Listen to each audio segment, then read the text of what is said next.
Hi, everyone. This is Dr. Grace Estrada. And today we're going to start talking about inferential statistics, chapter 13. So let's get started. Right now, we're going to be talking about hypothesis testing. Okay. So let's get started. Oops, okay. There we go. All right. So let's start with just even defining statistics. When we hear the word statistics, often we have numbers in mind. And we think, okay, well, we have all these numbers and they're just going to give us something meaningful about a specific topic. It is important to understand that not all statistics are what we think about when we hear the word statistics. Keep in mind that the reason we're doing the research is that the research we're conducting, we believe, will be conducted so well that they're actually going to share information, give us additional knowledge about the population as a whole. We are not only interested in what's happening with the sample, we are conducting the study so that we learn more about the population as a whole. And that way, our results can be useful to others, not just our participants. So when we hear the word statistics, what that is actually describing is a sample. It's a small group of people. When we say parameters, what we're now talking about is the description of the population. So you can have the sample mean, that's the statistic.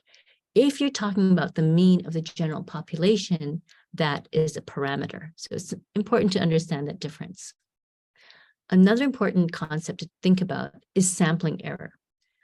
When we're conducting research, we understand that no study, no matter how well it's conducted, no matter how well it's planned, no study is perfect. We understand that there will always be what we call sampling error. And sampling error doesn't mean that it's a problem with your design. What it is, it's an assumption that we're going to have random variability. And let's take a look at an example. So let's say you have a population of 1,000 college students, okay? That's your population. So the population parameter, as indicated here, is that the mean age is 21.3 years. The mean IQ of this, of these 1,000 college students is 112.5. And some more information, the average is 56% female, 44% male. Now, from these 1,000 students, let's say we want to take a sample, right? We want to take a sample of 5 students. So sample 1, we have Bruce, Clark, Dinah, Shaira, and Wally. And from this sample, we see the mean age is 19.8 years. That's different from the population parameter of 21.3. We also see that the mean IQ of this group is 104.6, again, different from the population parameter of 112.5. And instead of being 56% female, 44% male, we see the composition of this group is 40% female, 60% male. So the difference that we have from our sample and the population doesn't result because we did it wrong. They were randomly selected. Is just random variability. Now let's take a look at sample 2. You have Artemis, Megan, Zatanna, Barbara, and Kaldor. In this group, the average age is 20.4 years. The mean IQ is 114.2. And in this group, we have 80% female and 20% male instead of 56% female and 44% male. So this just illustrates, we have 2 samples of 5 students from the same population of 1,000 students, and each one has variability. And so there's something just to understand that when we conduct research, we always have to account for this fact that there will be some level of sampling error. So remember, why do we have a sample? It would not be feasible to have every single member of a population participate in our study.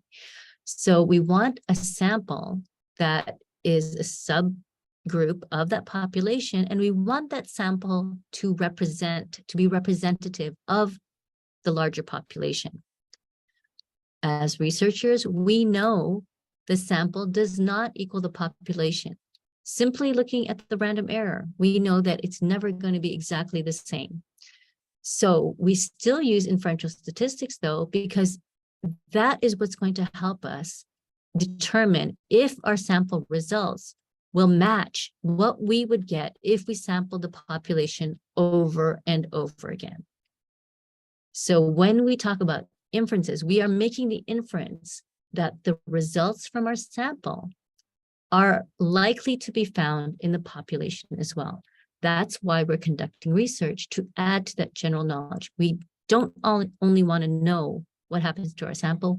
We want to have confidence that what we found in our sample has a very high probability of being found in the population as well.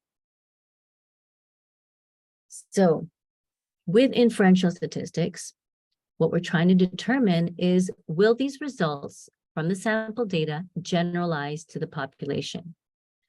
So if there's a difference between sample means, right, we are saying that we believe there will be a true difference in the population means, even considering random error.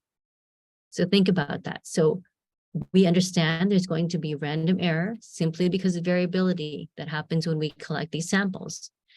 The difference is significant enough that it will follow through, that there's a true difference, that we are going to find a true difference in the population means between the control group and the experimental group, even with the consideration of random error. So with inferential statistics, the inference we are making is that there's a true difference in the population means, and we found that true difference using sample data. Now let's talk about hypothesis testing. There are two hypotheses we're always going to look at. H0 is also known as the null hypothesis. The null hypothesis states the same thing, no matter what the study, and that's that population means are equal. In other words, any difference in the sample means is due to chance. It's due to random error. The alternative hypothesis, H1, is the research hypothesis, also known as the alternative hypothesis. This is the reason we're conducting the research. The research hypothesis is that the population means are different. They're not equal. What we are saying is that there will be a difference in the sample means because there is a true difference in the population means. Hypothesis testing is simply the researcher deciding to reject or fail to reject the null hypothesis. If we reject the null hypothesis, then that means that our research hypothesis is actually the one supported. It means that we feel with confidence that the population means really are different. If we fail to reject the null hypothesis, then that means that any difference we found is likely due to chance or random error, that it's not really something that we will find in the population as well. So let's give an example here. Let's say the independent variable is hypnosis. So there's a hypnosis group, HG, and there's a control group, CG. So we want to know if people who undergo hypnosis will be better able to retain something that they've read. And let's see, the results are that for the hypnosis group, the mean number of words they remembered was 22, with a sampling error of 2. And for the control group, the mean number of words they remember is 15, with a sampling error of 1.5. Sorry, that's not sampling error, that's standard deviation. The question is the difference due to the independent variable of undergoing hypnosis, or is that due to random error? So remember, with the hypothesis, with null hypothesis, or H0, population means are equal, that's the assumption. And the research hypothesis, H1, we are assuming the population means are not equal. If we were to articulate it in terms of the study, we would say The null hypothesis is that the population mean of the group is equal to the population mean of the hypnosis group. The alternative hypothesis or research hypothesis is that the population mean of the control group is not equal to the population mean of the hypnosis group. So why does it come out this way? Well, our null hypothesis says that the population means are exactly equal. So we test the null hypothesis and then decide if we are going to reject it or not. If we reject the null hypothesis, the inference you're making is that the research hypothesis or alternative hypothesis is correct. We only reject the null hypothesis when we find there's a very low probability or chance that our result happened because of random error. So here are the steps to hypothesis testing. Step 1, we are going to assume the null hypothesis is true. In other words, that there is no relationship between the variables in the population. We are assuming that because it is much easier to determine if something equals 0, then there's only one way that 0 equals 0, right? There are an infinite number of ways that a number does not equal 0. So the assumption is that it is 0, that there's no relationship. Step 2, we conduct our study. We collect the data. Step 3, we determine if the likelihood or probability of the sample relationship is going to be, is true or not. We want to know, is the null hypothesis something that we're going to reject or we fail to reject it? If the sample relationship is highly unlikely, then we're going to reject the null hypothesis. If the sample relationship is not extremely unlikely, then we fail to reject or we retain the null hypothesis. In other words, we say there is no real difference. There's not a likely difference between the control group and the hypnosis group. It is very important to know that you can make mistakes, right? Because there are type 1 and type 2 errors. There are really 2 dimensions. One is what is going on in the population, right? Either the groups truly are different, in other words, the null is false and we would reject it, or the groups are not different. In other words, the null is true and we fail to reject it, right? Then we have the research decision based on the sample. So the researcher's decision based on the sample would be either to reject the null or fail to reject the null. Let's take a look at this table. If the researcher believes that there is a difference in the groups in the population, but in reality, there is no difference, that's a type 1 error. So this is where the research is saying, yes, hypnosis really works, but in reality, it doesn't work. That's type 1 error. If the researcher says there is a difference, that hypnosis makes a difference, and in the reality in the population, it's true that there is a significant difference between people who get hypnosis and not, then the researcher is making a correct decision. If the researcher says it is not effective, hypnosis does not work, and in reality, that's also true, then that's a correct decision. Now, if a researcher says that the groups are not different, and in population, they are different, then that's a type 2 error. So there are 2 different types of error a researcher can make. Type 1 error is they believe that the intervention works when it doesn't.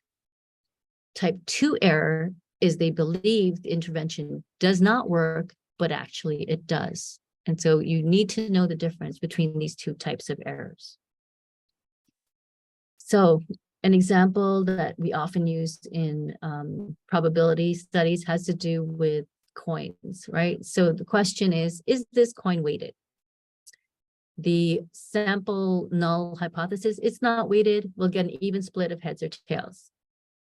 So if we were to do this, experiment, And to get a significant result, that means that it's going to be highly unlikely if the null hypothesis is correct. So in other words, a significant result is one that we would probably not get if the coin is not weighted, right?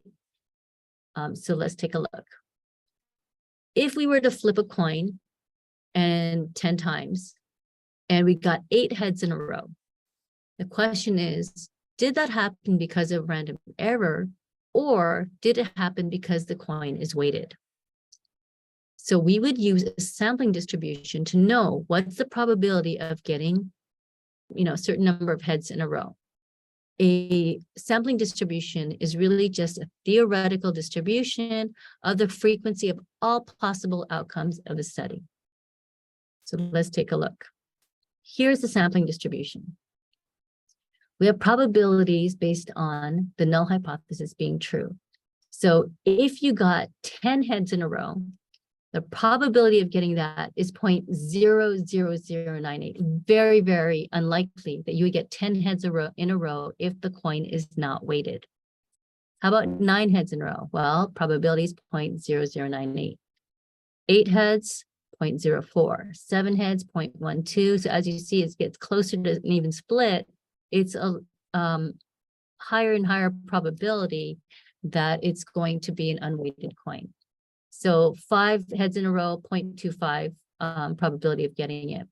And then you see it's mirrored, right?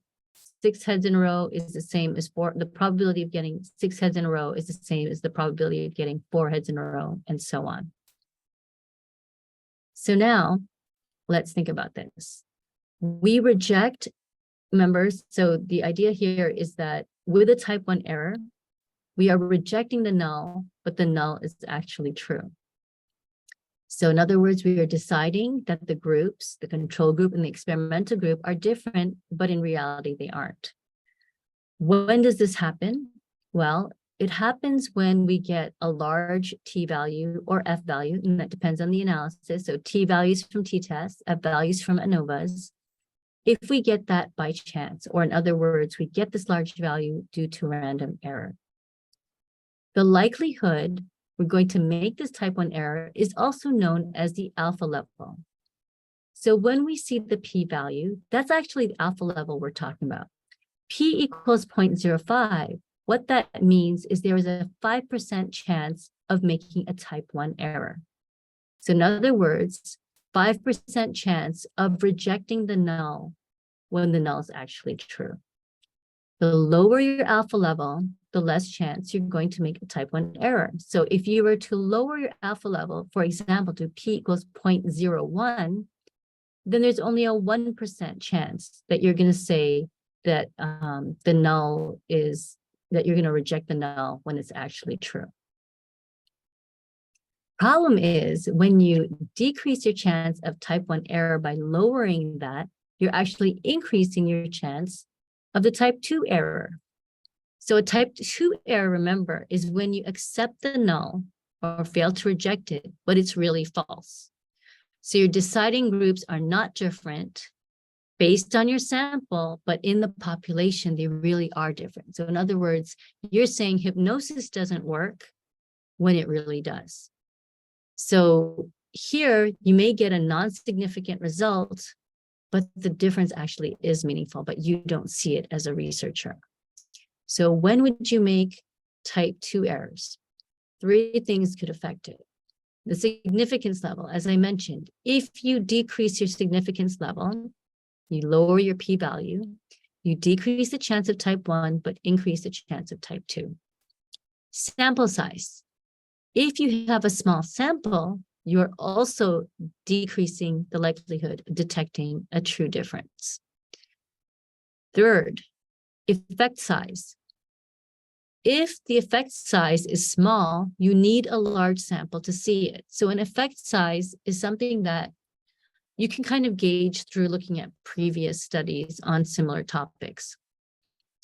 If you believe that hypnosis has a large effect on, people's behaviors, then you don't need a large sample size to see that effect.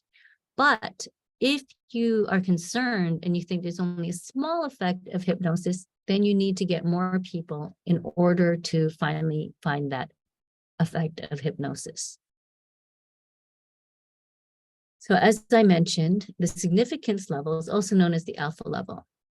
The default in psychology is an alpha level of 0.05. How do we translate that? Well, we're saying we are 95% sure of the reliability of our findings. Or we could say there is a 5 in 100 or 5% chance that this finding was simply due to random error. That's what the alpha level is telling us. If it is very unlikely due to random error, then we're going to reject the null hypothesis. So sample size is really important. The more observations or data points you have, i.e. larger sample, you're increasing the accuracy in estimating the true population value. As your sample size increases, your confidence that the outcome actually differs from the null hypothesis also increases. So when we talk about statistical significance, what we're really asking is, would you get the same result if the study were conducted repeatedly, right? How confident are you? Remember, significance level is that alpha level. If you have a low p-value, you are decreasing your chance of having a type 1 error, but increasing your chance of a type 2 error. If you have a small sample size, you're decreasing your likelihood of being able to detect a true difference. Here's something, right? Like if sample size is that important, then you know that if you have a really large sample size, you're probably going to find something that's statistically significant. Not everything that is statistically significant is practically significant. So let's have an example. Let's say somehow you're able to get a sample size of 5,000 students, and your study is on drinking coffee and their cognitive performance on a test. Because you have so many students, 5,000 students, you're able to find that drinking 8 cups of coffee increased their test, their cognitive score on the cognitive test by 0.5%. Because you had such a large group, it is significant, statistically significant, that drinking 8 cups of coffee will result in a 0.5% difference in the cognitive score. But is that difference practical? Does it make sense to tell people, drink 8 cups of coffee so you can increase your cognitive performance by 0.5%? Probably not. So something to keep in mind that, especially now that we're in this era of big data, where it's actually fairly easy to get extremely large sample sizes, that we need to, as researchers, really be able to interpret the practicality of those significant findings. So I mentioned effect size, right? Cohen's d is how we coin effect size. And what we're talking about here is the strength of a statistical relationship. You will often find what we call meta-analyses look at the Cohen's d. And so a meta-analysis is a study that analyzes the results of other studies. And what we're doing with the Cohen's d is we're trying to analyze the differences between groups or conditions. We want to know what is that difference between the means, and we do it in terms of standard deviation units. So sort of similar to the z-score that we're talking about, right? We want to know how strong is this effect of sleep and cognitive performance, for example. So when we look at Cohen's d, it's a simple formula. Mean of the experimental group minus mean of the control group divided by the standard deviation. When we divide by the standard deviation, what we're doing is we are taking out the problem of unit value. So here on the right-hand side, you see Cohen's d and Pearson's R values as strong, medium, or weak. So what's considered a strong effect size? if you get the result of 0.8 or Pearson's R of plus or minus 0.5. Medium, Cohen's D of 0.5, Pearson's 0.3, and weak 0.2, and Pearson's R of 0.1. Keep in mind also when we start talking about like inter-rater reliability, you want 0.8, not 0.5. Here's an example with Cohen's D. A study found that people ate more popcorn out of large containers than they did out of medium containers. So the question is, how much more popcorn did people eat from large containers? So in a medium container, the average amount that people were eating was 58.9 grams, the standard deviation of 16.7 grams. In a large container, the average was they ate 85.6 grams, and the standard deviation is 19.8 grams. So let's apply the formula. The Cohen's D is the mean of 1 minus the mean of second, and you divide by the pooled standard deviation. So I'm not asking you to calculate, I will give you the pooled standard deviation value.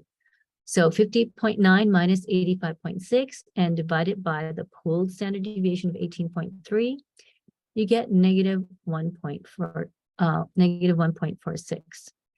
So in other words, that's more than the 0.8 that we have here if we look at the relationship strength. So then we know that people did eat more from the large container than the small container, and the container size actually was a strong effect.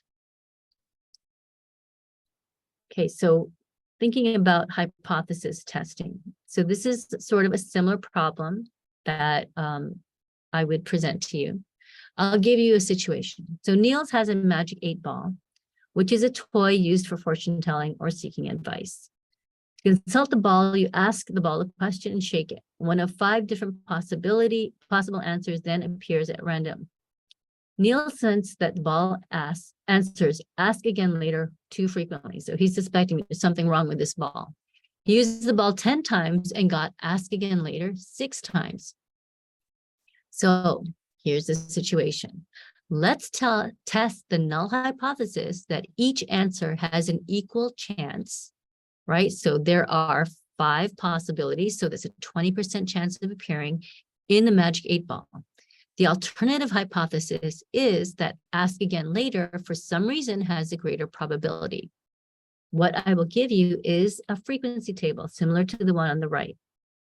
The table at right sums up the results of 1,000 simulations, each simulating 10 random answers with a 20% chance of getting asked again later. According to the simulations, what is the probability of getting asked again later 6 times or more out of 10? Okay, so you would look at this. So ask again later out of 10, you have 0 to 10 here, and then you have the frequency on the right-hand side. So what you would be looking at are the numbers from 6 to 10, right? Because it says, what is the probability of getting asked again later 6 times or more out of 10? So 6 out of 1,000 plus 1 out of 1,000. That's what you would be looking at. Let's agree that if the observed outcome has a probability of less than 1% under the tested hypothesis, we will reject the hypothesis. And then you would answer, what should we conclude regarding the hypothesis? Should we can't reject the null hypothesis, or we should reject the null hypothesis? Oops. So let me stop here, and we're going to do that problem, and I will have a solution posted in our modules. So that is part 1 in terms of hypothesis testing for chapter 13.